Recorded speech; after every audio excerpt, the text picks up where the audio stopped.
பிறவா நெறி வேணும்னா அதுக்கு நீங்க சொன்ன வழி ஒரு ஆழ்வார் சொல்றாரு, ஐயா எல்லாரும் பிறவா நெறி வேணும்னு சொன்னாங்க. நான் பிறப்பேன். என்னடா பாதி எல்லாரும் வைகுந்தத்துக்கு வர்றதுக்கு ஆசைப்பட்டாங்க, நீ மட்டும் வரமாட்டேன்னு சொல்றிய, என்ன உனக்கு அவ்வளோ கெட்ட புத்தி? நான் வைகுந்தத்துக்கு வந்து என்ன பண்ண போகிறேன்?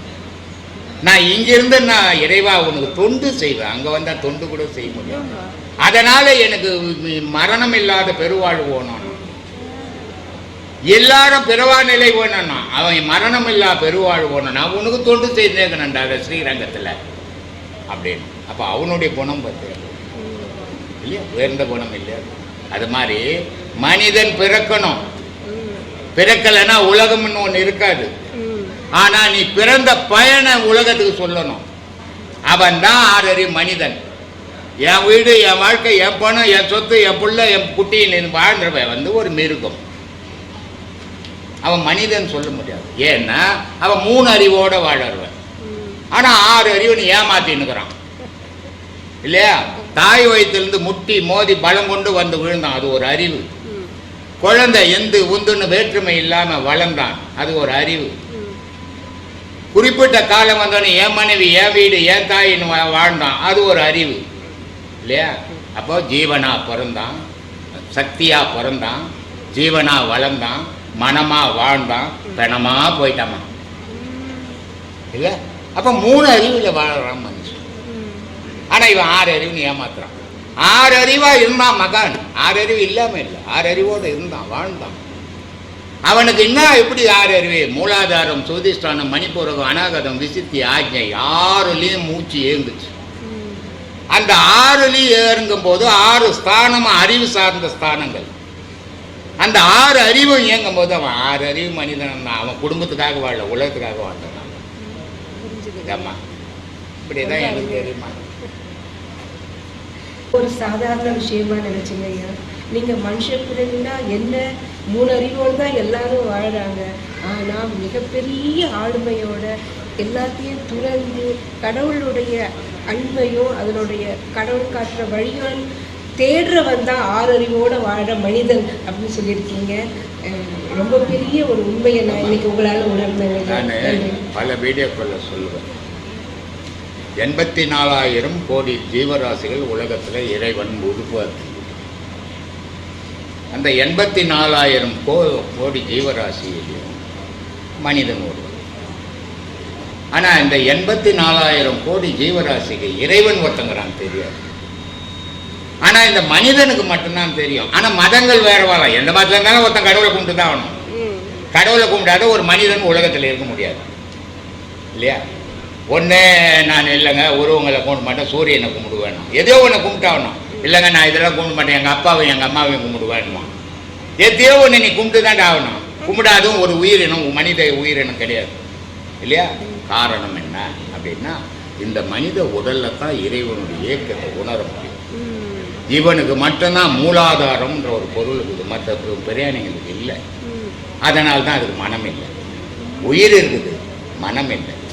இவனுக்கு அந்த மூலாதாரம் இருக்குது, உயிரும் இருக்குது, மனமும் இருக்குது. ஆனால் இவனுடைய பிறப்பு ரொம்ப உயர்ந்த பிறப்பு. ஆனால் இவன் தன்னுடைய பிறப்பை உணரவே இல்லை, உணரவே மாட்டான். இவன் வாழ்க்கையே உலகத்துக்காக வாழணும்னு வந்தவன். மற்ற ஜீவராசிலாம் சுயநலத்தில் மட்டும் வாழும், மனிதன் மட்டும்தான் பொது நலத்தில் வாழ முடியும். மற்ற ஜீவராசி எதானா புள்ளி ஒரு ஆட்டை அடிச்சு போட்டு எனக்கு இல்லை நீ சாப்பிட்டு போ சொல்லுமா, சொல்லாது. அதனால இந்த மனிதன் தன்னை உணர்றதே இல்லை. உணராத்தால இவனுடைய சக்தி தெரியல. இவன் இந்த உலகத்துக்கு வந்தது பிறரை வாழ வைக்கிறதுக்காக வந்த உருவம் இது. அந்த உருவத்தை இவன் உணர்றதில்லை. எப்படி எல்லாம் வாழ வைக்கிறான்? ஒரு தாயும் தகப்பனும் சேர்ந்து உலகத்தில் ஒன்று பிறக்க வச்சான் இல்லை?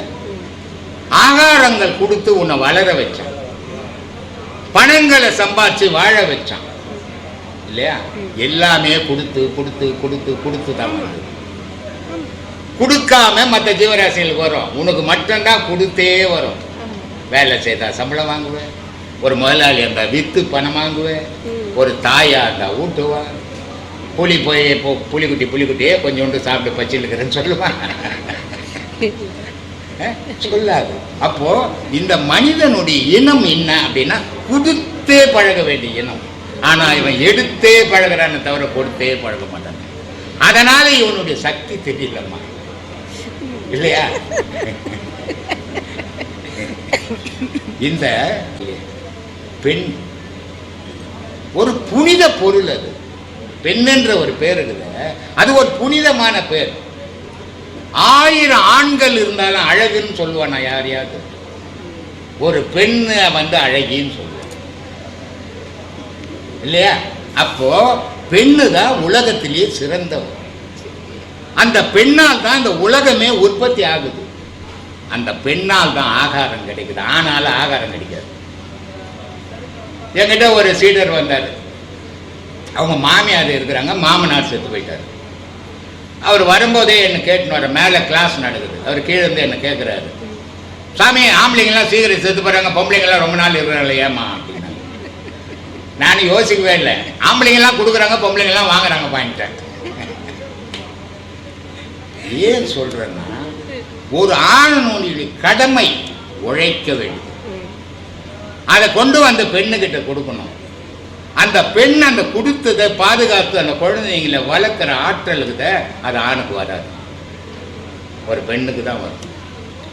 ஒரு 2 குழந்தைங்களை விட்டுட்டு ஒரு மனைவி இறந்துட்டு போயிட்டாங்கன்னா அந்த 2 குழந்தைங்களை ஒரு ஆணால் சீராக காப்பாற்றவே முடியாது. ஆனால் ஒரு ஆண் ஒரு பெண்ணை விட்டுட்டு இறந்துட்டு 2 குழந்தை வீட்டு வேலை செய்தால் அதை காப்பாற்றிடுவார்.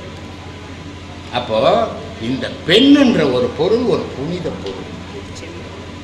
பூமிக்கு தான் பெண்ணுன்னு ஒரு பேருண்டு. மழைக்கு பெண்ணுன்னு இல்லை, வெயிலுக்கு பெண்ணுன்னு இல்லை, காத்துக்கு பெண்ணுன்னு இல்லை, சூரியனுக்கு பெண்ணுன்னு இல்லை. பூமிக்கு தான் தாயின் பேர்.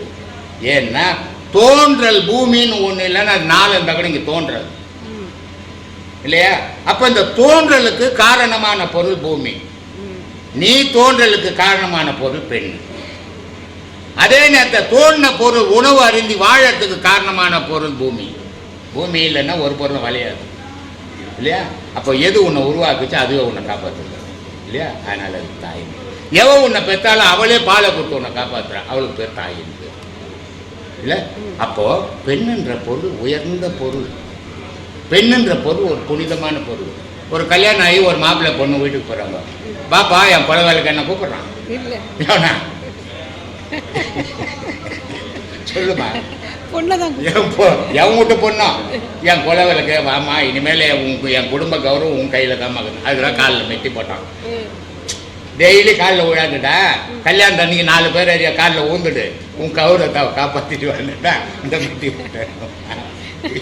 ஆனால் ஒரே உதவ வச்சுட்டு போகிறாங்க பொம்பளைங்க. இப்போ இவன் ஒரே உதவ வச்சுட்டு பொம்பளையே போகிறான். இது இந்த உலகம் இப்படி ஆகிப்போச்சு. அன்பு மட்டும்தான் இருக்கணும். ஆணுக்கும் பெண்ணுக்கும் அன்பு இருக்கணும். அன்பு இருந்தால் அங்கே சச்சரவு கிடையாது, அன்பு இருந்தால் விரோதம் கிடையாது, அன்பு இருந்தால் பொறாமை கிடையாது. அன்பை வளர்க்க கற்றுக்கணும்.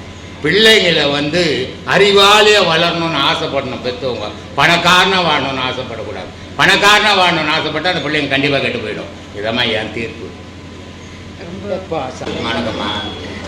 இப்போ நீயா இருக்கும்போது உன்னோட பிறவி பயனை அடை அப்படின்னு சொன்னீங்கன்னா, அதில் நான் நீங்கிற நானா இல்லை டானா, எதுங்கய்யா சரி? தான் அப்படிங்கிறது சரியா, நான்ங்கிறது சரி? நான் என்றது ஆன்மா, சரிங்க. தான் என்றது உடல், சரிங்க. தான், சரிங்க ஐயா. ஆன்மா. அப்போ இந்த ஆன்மாவை உடல் சுமந்துங்குது. இந்த உடல் ஆன்மா நானாகும், இந்த உடல் தானாகும். அப்போ இந்த ரெண்டும் சேர்ந்ததான் இயக்கம். ஒரு பொருளாக எதுவுமே இயங்காது. கணவன் மனைவி இல்லைன்னா குடும்பம்னு இல்லை, இல்லையா? தாயை தகப்பன்னா பிள்ளைன்னு இல்லை, புருஷன் பொண்டாட்டி இல்லைன்னா கணவன் மனைவின்றது இல்லை, ஜீவனும் ஆன்மாவும் இல்லைன்னா மனிதன் இல்லை. அப்போது எல்லா பொருளும் 2 வகையாக இருந்தால்தான் இயக்கம். ஒரு வகையாக இருந்தால் இயக்கம் போயிடும். அதனால் 2 வகையாக இருக்கிறோம், உடலும் உயிருமா இருக்கிறோம். அப்போது உடல் உயிர், உயிர் என்றது நான், உடல் என்றது தான். இல்லையா? சரி. இது ரெண்டும் இணைஞ்சு தானே வாழறோம். ஆமா. ஆனால் இந்த ரெண்டுமே அடுத்தவங்க கிட்ட பாயக்கூடாது. அது ஆணவம்னு பேர். சரிங்க சரிங்க. இதுதான் ரொம்ப முக்கியம்.